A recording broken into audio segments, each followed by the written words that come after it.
We want our troubles to go away. Messiah's name, it says, it didn't say, a virgin shall be with child, and his name shall be called, our troubles are taken away. But God is with us. Get into God is with us, and the trouble won't mean so much. It will not be a trouble, even if it's there. Commune. Turn your eyes upon it says it fades, it's true. Some of you are being tempted. We're all being tempted in some way. So how did Messiah deal with temptation? How do you overcome temptation? How did Messiah do it? Not with nothing. Not with saying, I'm just not going to sin. That's good, but it's not going to give you the power. That's good, but not enough. How did he overcome the enemy? Through the Word. How did he overcome the voice of the enemy? Through the voice of God. The word of the enemy? Word of God. Fill up with the Word of God. Fill up with the pleasures of God. Fill up with the things of God and all the good things of God, and you won't succumb to temptation. How did he fill up? He said, turn the stone into bread and eat. And Messiah said, no. Man shall live by the word that comes out of God's mouth. He said, he didn't try to do nothing. He didn't say, hey, I can do it. I can hold out. I don't have to be hungry. He didn't say that. He said, the word of God, that's what I eat. That's what I receive, and therefore I am not tempted because I'm filled. Focus on what is from God. Receive that. Think about worldliness. How do you stop being worldly, carnal? How do you stop doing that? What's the opposite of the world, in a sense? Heaven.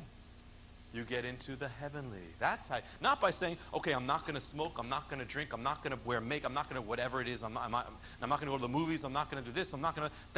That may be good, but that's not what it's about. Fill up with the heavenly, and you won't be worldly. Many of you are dealing with hurt. Somebody hurt you.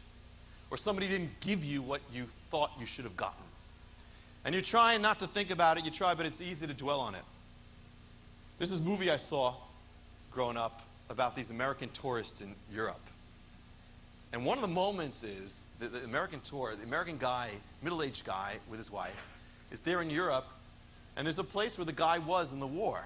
And so he's showing his wife the battlefield, and he's showing how he came up, and he's showing how he came in, and he's like going through the whole motions. He's going, and we were right there, and the Germans were right there. And showing his wife, he's reenacting it like, But on the other side of the street is another tourist, and another couple, and this guy's German. And he's showing his wife where he fought, the Americans. And so he's reliving, and he's going, and then they both see each other, and they're both, in the middle of the thing. These middle-aged men just reenacting while their wives are just like. People revisit their battlefields and reenact old wars. There's actually people who every year spend a week or several weeks living in tents and battlefields to reenact wars from the Civil War or the Revolutionary War, and people who watch them. In fact, I believe today there was a reenactment of Washington crossing the Delaware, people watching it, every Christmas, crossing the Delaware. I don't know why. I mean, it was bad enough the first time. I mean, it was cold. It was horrible. They went in there. They killed some people. I'm not saying anything against Washington, but it was just a horrible scene. And they reenact it. And so in life, we relive battles. Families get together and relive the battle of the kitchen, the battle of the dining room. Even without visiting each other, relive hurts, what people did to you, what they wounded you, or what they never gave to you. It's hard not to think about it when you're thinking about it. Gary got into he went through a Civil War phase. And he saw the movie Gettysburg. And he got in, and I had a thing about this guy, Jeb Stuart, who kind of messed up for Lee. And he got into it, and he got into this thing. And then we were at the Messiah Conference in Pennsylvania, and that's pretty near Gettysburg. So he said, come on, let's go to Gettysburg. So Gary and I went to Gettysburg, the battlefield, and we're walking around this battlefield, and there are some people who are dressed up as the characters of the Battle of Gettysburg, and they're acting it, and if you go up to them, they stay in character. They don't say they're actors; they act as if they're. So Gary sees this guy, goes up to this guy, and it turns out, he said, "Who are you?" It turns out the guy is Jeb Stuart, who Gary didn't like. from the movie. So he starts arguing with him. Gary starts saying, hey, you really messed up, didn't you? And he's starting this fight. And the guy's saying, I did not miss it, so it was not my fault. And he's going, the guy stays in character. And Gary says, no, you totally blew the whole thing. He's provoking him. And the guy says, Gary says, I saw the movie.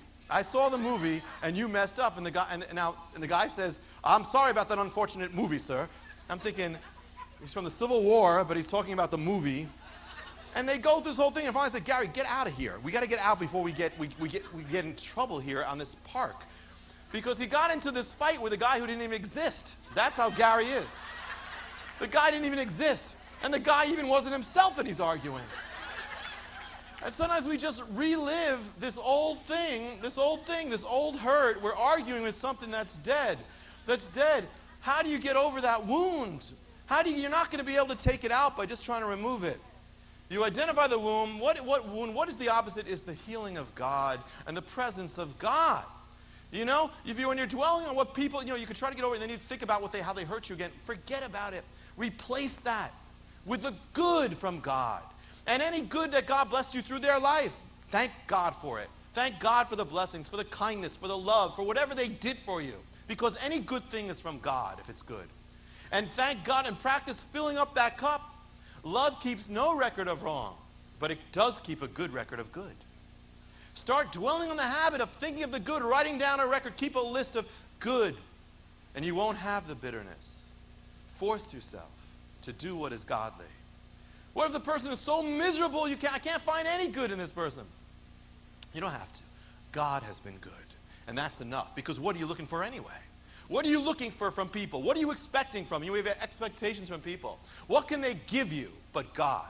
What's the best thing they can give you? If it's not from God, it's not pure, it's not real anyway. If it's from God, it's real love, and you can get that direct. Go direct. It's cheaper. Go direct from God. Get filled up. And then you won't be worrying. You won't be so much of our problem is not that person. It's us. It's the cup. When it's filled, even if the person is a big problem, it doesn't matter. You can bless them. What did Messiah say? He said, the Son of Man did not come to be served, but to serve and give his life. Fill up, give his life. So if you received him, what's the evidence? Is that you are not expecting from others, because you are a cup that has been full. And therefore, you live to give. I'm expecting, my wife, when she gets like this, my husband, if he could only be like this, no. That may be all true, but you are accountable to God to be filled up and bless them. Serve, give, fill up.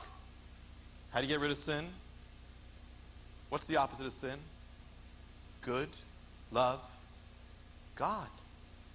God. The opposite of sin is not no sin. It's goodness. It's godliness. Fill up your life with godly, good, pure things. You just fell into a sin. You tend to just dwell on the sin. You worry about doing it. God says, I didn't save you so you could be dwelling on the sin by doing it or by wallowing in it. Get involved immediately with good. Good. Breakthrough. Take a breakthrough action in God. Make headroads. How do you overcome the flesh? What's the opposite? Spirit. Those who are led by the Spirit will not fulfill the lusts of the flesh. What does it say? Be not drunk with wine. All addictions. Be not drunk with wine, but be filled with the Spirit. And you won't be drunk with wine. God. Be filled with God. What is it written in Philippians? It says, rejoice in the Lord always. Again, I'll say rejoice. You know why? Paul says, he says, because it's a safeguard for you. When you rejoice in the Lord, you're not going to rejoice in the other things. When you rejoice in the Lord, the joy of the Lord is your strength, your heart, your mind, your soul, your strength. Rejoice in the joy of God, and sin will have nothing to do with you because you're so filled up. And it's not just about being filled. That's number one.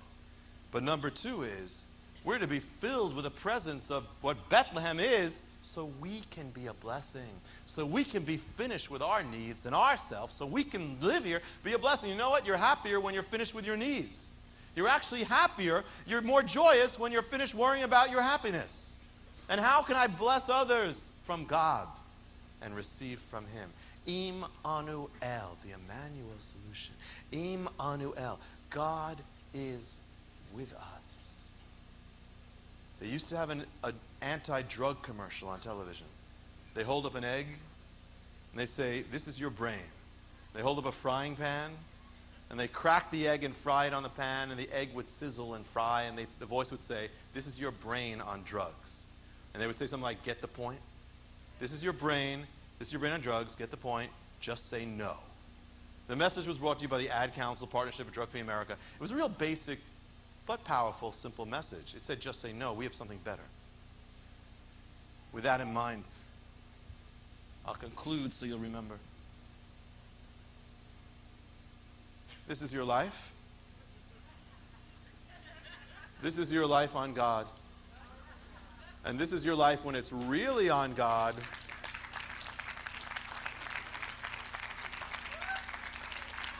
It's not empty. It's not empty. Get the point?